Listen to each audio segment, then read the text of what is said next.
नमस्कार, Rajans career private limited के official YouTube channel में मैं योगेंद्र कुमार जायसवाल आपका हार्दिक स्वागत करता हूं। आज फिर से हम लोग नए वीडियो के साथ आज मिलेंगे।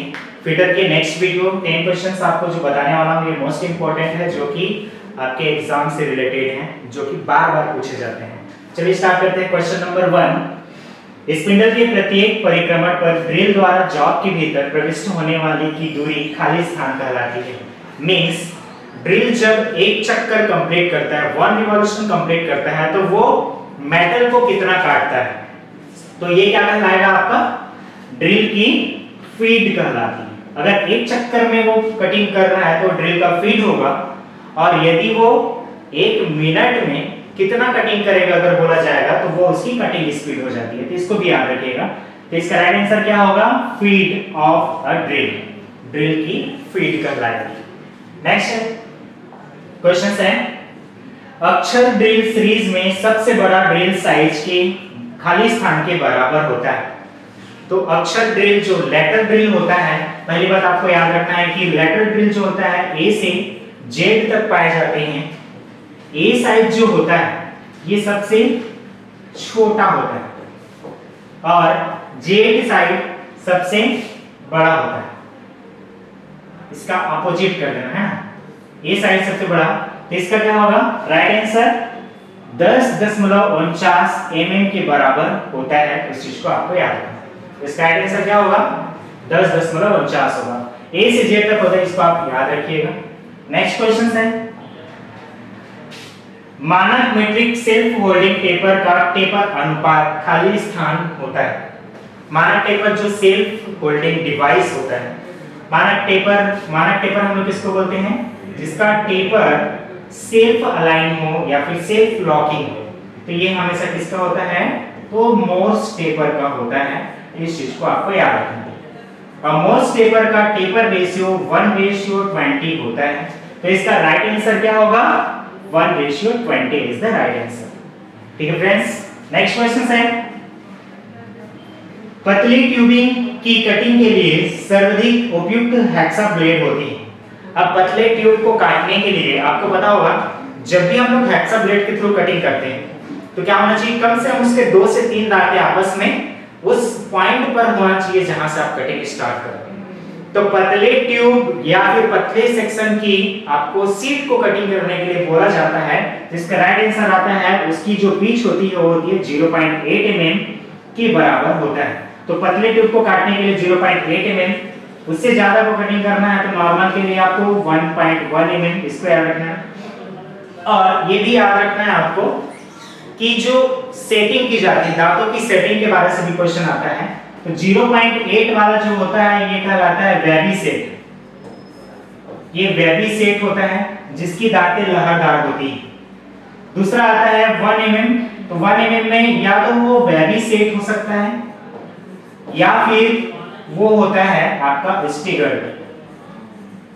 स्टेगर्ड सेट कहलाता है। और 0.8 से लेकर के 0.4 mm वाली 1.4 mm वाली जो ब्लेड होगी वो हमेशा क्या होता है? स्टेगर्ड सेट में पाया जाता है। ये भी आपको याद रखना है। 1.8 जिसका पिच होगा इसको बोलते हैं हम लोग रफ। इसके बाद में आता है इसका मीडियम, फाइन और वेरी फाइन। इस चारों पे याद रखना, रफ, मीडियम, फाइन और एक होता है वेरी फाइन ब्लेड। ये चारों ब्लेड होते हैं, तो आपको इसको भी याद रखना है। कभी-कभी क्वेश्चन में पूछ दे कि रफ ग्रेड वाली ब्लेड की पिच कितनी होती है, तो 1.8 होती है। मीडियम का होता है तो 1.4 और आपका फाइन का होता है 1 mm और वेरी फाइन का होता है 0.8 mm। ये 4 प्रकार से ग्रेड में पाए जाते हैं। नेक्स्ट क्वेश्चन है, ठोस विलयन बनाने के लिए कार्बन का लोहे में घुलन खाली स्थान कहलाता है। तो कार्बन में घुलन क्या होगा? लोहा। तो एक आपको आयरन कार्बन डायग्राम याद होना चाहिए। आयरन कार्बन डायग्राम कुछ इस प्रकार से होता है, इसको आपको देखना है, ठीक है। और इस पॉइंट से जो यहां तक मिलता है ये कहलाता है आपका फेराइट स्ट्रक्चर। और ये फेराइट स्ट्रक्चर ही आयरन और कार्बन का मिश्रण होता है। तो फेराइट स्ट्रक्चर ही क्या कहलाएगा? आपका आयरन कार्बन का मिश्रण कहलाता है, जो कि दोनों एक दूसरे में घुले होते हैं। ये इसका आपका 723 डिग्री होता है, जो कि लोअर क्रिटिकल पॉइंट होता है, यहां से डीमैग्नेटाइज होना चालू हो जाता है। आगे चलिए देखें, ड्रिल किए गए छिद्र को बड़ा करने के लिए किस औजार का प्रयोग किया जाता है? तो ड्रिल को बड़ा करने के लिए आपको पता होगा, एक तो रीमर का उपयोग करते हैं ड्रिल को शुद्ध साइज में बनाने के लिए, मतलब कुछ बड़े साइज में उसको क्या करते हैं हम लोग, बड़ा करते हैं। बट यहाँ पर हम लोग को रीमर तो कहीं दिख नहीं रहे हैं, तो ये क्या होगा, एक बोरिंग टूल। बोरिंग टूल का उपयोग, ये इसका राइट आंसर होगा। बोरिंग टूल का उपयोग क्यों करते हैं? ड्रिल के द्वारा किए गए छिद्र को फिर से उसको क्या करना, थोड़ा सा बड़े साइज में करना, ये क्या कहलाता है, ड्रिलिंग ऑपरेशन कहलाता है। अब ड्रिलिंग ऑपरेशन में क्या होगा, ड्रिल का साइज बड़ा हो गया। अगर कुछ दूरी तक अगर आपको बड़ा करना है तो इसके लिए भी आपको याद रखना है, अगर कुछ दूरी तक बड़ा किया जाएगा तो वो क्या कहलाता है, इसका काउंटर बोरिंग कहलाता है। तो इसको भी आपको याद रखना है। जब काउंटर बोरिंग होगा तो कुछ इस प्रकार से दिखाई देता है, इस प्रकार से। और यहाँ पर काउंटर हेड जो बोल्ट होते हैं उसको क्या करने के लिए, स्थान देने के लिए इसका उपयोग किया जाता है। नेक्स्ट है, वर्नियर कैलिपर की डेप्थ बार खाली स्थान से संलग्न रहती है। तो वर्नियर जो कैलिपर होता है उसका डेप्थ बार, वर्नियर कैलिपर का कुछ डायग्राम आपको बना के बता देता हूं। वर्नियर कैलिपर लगभग कुछ इस प्रकार से होता है, और ये वर्नियर कैलिपर का जो डेप्थ बार होता है ये जनरली मूवेबल जॉब, ये वाली जॉब होती है मूवेबल। तो ये मूवेबल जॉब पर क्या करता है, उसको फिक्स करते हैं। तो इसका राइट आंसर क्या होगा, आंसर डी, मूवेबल जॉब पर इसको संलग्न किया जाता है।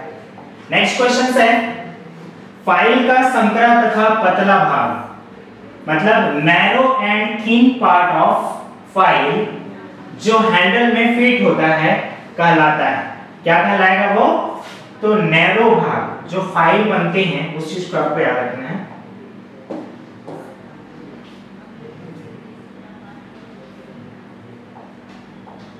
नैरो भाग क्या कहलाता है, तो फाइल कुछ इस प्रकार से बनते हैं, इसको देखिए, ये यहाँ से फाइल स्टार्ट होता है, यहाँ पर कटिंग रहेगा आपका फाइल का, और इस भाग पर हम लोग क्या करते हैं, हैंडल को फिक्स करते हैं। तो ये जो हैंडल लगा रहता है ये नैरो भाग क्या कहलाता है, तो ये कहलाता है टैंग।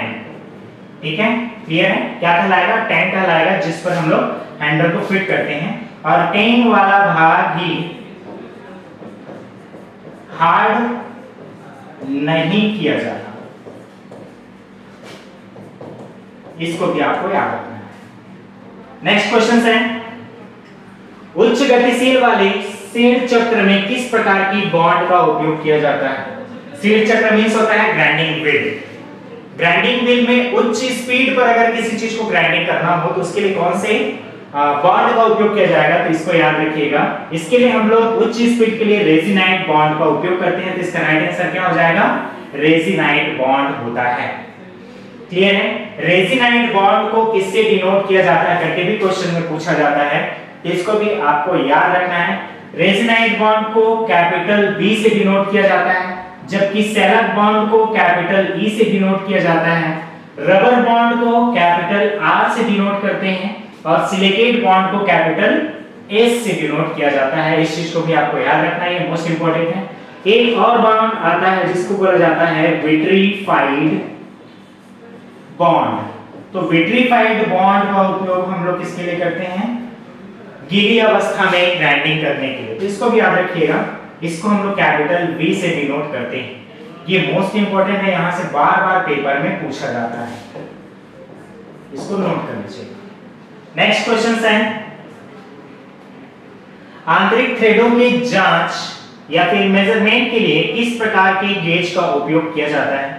तो आंतरिक थ्रेड मींस क्या होगा, अगर कहीं पर आंतरिक थ्रेड बनी हुई है इस प्रकार से, इंटरनल थ्रेड्स हैं, तो इसको मेजर करने के लिए हम लोग किसका उपयोग करते हैं, तो स्क्रू थ्रेड प्लग गेज का उपयोग किसके लिए करते हैं, इंटरनल थ्रेड्स को चेक करने के लिए। स्क्रू थ्रेड प्लग गेज क्या होगा, यहाँ पर स्क्रू थ्रेड बने होंगे ऑलरेडी, और यहाँ पर इसको लगा के देखेंगे, इसके द्वारा हम लोग को पता चल जाता है कि इसका थ्रेड सही है कि नहीं है, या फिर इसको मेजर किया जाता है। इसका राइट आंसर क्या होगा, स्क्रू थ्रेड प्लग गेज का उपयोग किया जाएगा।